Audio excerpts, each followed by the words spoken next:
Hello everyone, I'm Abhishek Saraf and I'm an IS officer of 2020 batch. So first of all, I would like to wish you all the very best for the results of the prelims that just happened, and I would also like to wish you all the very best for the preparation that you may be doing for the upcoming mains.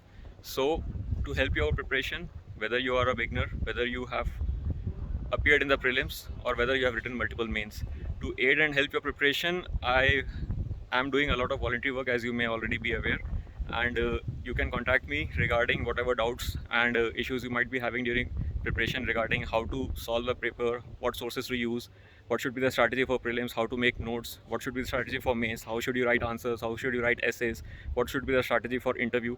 So if you have any of these doubts, queries, and if you want them resolved, so you can contact me. I solve those doubts voluntarily for people free of cost, and as part of that voluntary work, I'll be coming to an academy on 18th and 19th of June on Saturday and Sunday from 11 a.m. to 4 p.m.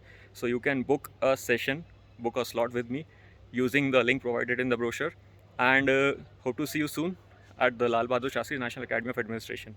Thank you.